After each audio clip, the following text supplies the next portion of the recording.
Those guys cannot afford American women. Those guys who look overseas for women and want a wife cannot afford American women. After about 2 to 5 months, you're going to realize that you're not living a life of luxury. You're actually living with someone who everyone else rejected. You're going to figure that out quick, because I've done consultations with green card wives. They needed an escape plan. They get you here, they get you your little green card, and then they tell you need to go find a job to help them. Okay? They're going to be like, oh, I love you, let's get married, da, da, da. As soon as you're able to work, guess what? You got to go work. You ain't going to be sitting here looking cute. You going straight to work to help them pay for their bills. Okay? They just got an indentured server.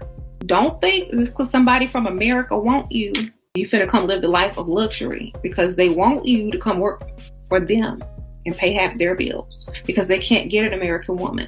Hello YouTube, it's your boy, the Passport Bro Wingman, coming at you again with another YouTube video. Your favorite YouTuber is back, the Sprinkle Woman, and she has a message for all the women who date Passport Bros. Her message is basically that we're all broke. We're broke in the United States. We can't give the women that we date the type of life that we had promised them. Once they get to America, they're going to find out that we can't afford anything. They're going to have to go back to work. That we're basically the rejects of the dating market in America. That's basically her analysis of the Passport Bros. So I just kind of wanted to address that and debunk a lot of her talking points and kind of speak to that. So first things first, she even said that she spoke to a lot of women who have green cards and they had a lot of problems. So basically, she's trying to put out a lot of fear mongering amongst women that date Passport Bros. But let me say this. If you remember during the whole Joe Biden situation, there was people flooding the border. We had people flooding the border for the north. We had people flooding the border for the south border. And here's something that she didn't consider, and a lot of people have not considered. A lot of people that ran over the border, a lot of these people were married. A lot of people were married. A lot of people were married, or they had boyfriends, girlfriends, and that kind of thing. But here's something you never consider. As soon as they crossed the border, you didn't see a whole bunch of divorces popping up. In fact, there was a study done that said majority of people, most foreigners that came over the border, not recently, but in the past, a lot of them had still, when they interviewed them after about 10 years or so, they still were with their same spouse. So even though the women got here and they see that they see Mark Zuckerberg, they see all the basketball players, a lot of those women still stay true to their vows and they stay with their husbands. There's no mass divorce of women who get here and suddenly, because they get here and they see there's men who have more money, they just leave their husbands. That's not how it works. If you know, in other countries, the divorce rate is very, very low. The people in these other countries, they value marriage differently than the way a lot of American people do. As you know, here in America, when you look at all the celebrities, you got people breaking up after a few days, after a few years, but that's not the case in a lot of the countries. In fact, there was a study done by AP News, which pretty much said that they pretty much said Americans who marry foreigners, like 80% of those marriages last 20 years or more. Now, there are going to be some outliers here and there where they don't match. And I know somebody even in the comments tried to mention 90 Day Fiance, which is basically people kind of consider, as you know, a lot of times with reality TV, it's not 100% real. A lot of times they give them scripts. They do a lot of things like to stir up drama for television. They have them do things that ordinary people wouldn't do, like say, oh, well, check this person's phone just to make it dramatic. So it's not a realistic view of what it's like dating foreigners, marrying foreigners, and so forth. In fact, there is a lot of people who look down on like all the as you know, there used to be a thing called like mail order brides and that kind of thing. And there's even now people who use like international matchmakers. And a lot of times in the past, women and other people will look down on these as like, how do you put it? Like arranged marriages and that kind of thing.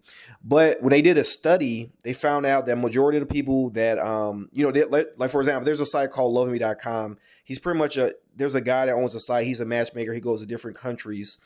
And when they um, did their research, they found out that 70% of those people, of the women who had married foreigners through these services, they still were together for many, many years. I have to look at the research again, but I believe it was well over 10 years. And the women were still together, and they were in America, and they didn't divorce their husbands. As you know, there's a lot of men who are in the military or army. They meet their wives overseas. They come back to the United States, and you don't see a large percent of these. You don't see a large percent of these people with divorces. It just doesn't happen. So what I'm trying to say is, her talking to the green, I kind of call cap on that. They'll just say she may have a friend or something that did it. Okay, one person out of millions of people a year doing this. So I kind of call cap on that. Here's the other thing she talked about too, because she said that the women are going to get here, they're going to be disappointed that they have to work. What she doesn't understand, I believe recently in Colombia, the minimum wage, I take it back, not the minimum wage, the average Colombian, they said they only make about 2 million pesos, which is equivalent of about, what's that about? I'm going to say 300 is 100. About like $600, about like on average, which means people who make minimum wage, they make even less than that. So you're talking about somebody who lives on $600 a month. That's like the average person. Even they put that together, you're talking about $1,200. And on top of that, when they work in these jobs are like very, very hard. In fact, there's like, um, these are not, but basically what I'm trying to say, the largest sector in Colombia as far as jobs is the informal sector, which means you're talking about like Uber Eats, people who do temporary work, people who work at restaurants, bartenders, servers, that kind of thing. People who work very, very hard for their money. So I don't know where she's getting this thing at, where she feels like when they come here and they have to work, that they're suddenly going to feel like it's burden. Not to mention that a lot of times the people who working in Colombia or these other countries, a lot of times they're doing this without benefits. So even here, I mean, I believe even McDonald's has it where you can get a 401k if you want it. So what I'm saying is, there's plenty of benefits here in the United States where even if you work, he'd say the bottom barrel type job, in many cases you're getting better benefits and better pay and better work conditions than you would in these other countries. So people in these other countries live in very hazardous conditions. So that's that.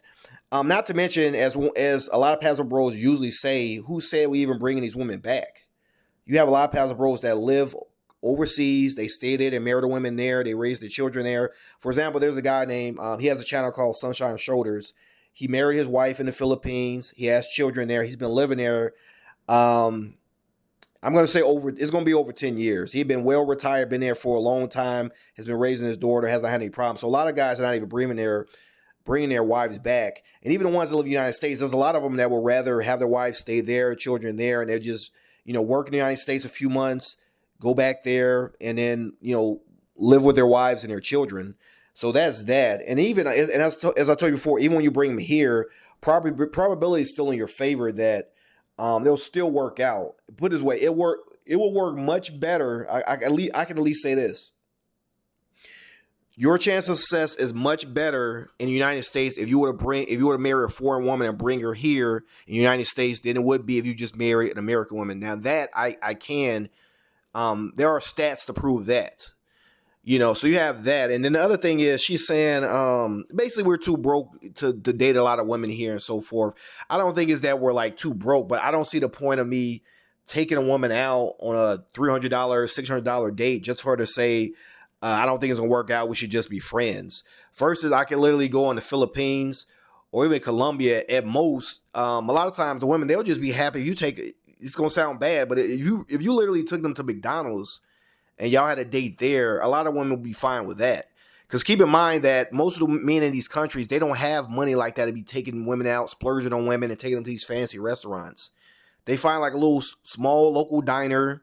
They meet the girls there. They date the girls there. And as you know, marriage has not stopped in Colombia, these other countries. So men there with no money, they're still dating, having families on small budgets. So when you come there and you're taking them to like what a lot of American women would take for granted, when you take them to those type of restaurants, They have no problem going there. They don't feel underappreciated, don't feel less than treated. Because keep in mind, because what she's trying to say is, I guess when she gets here, they're going to look and see how like the basketball players, the actors are treating their wives and stuff. Keep in mind, they have actors and professional athletes in these countries that make millions of dollars. So it's not like those people don't exist there. It's just not.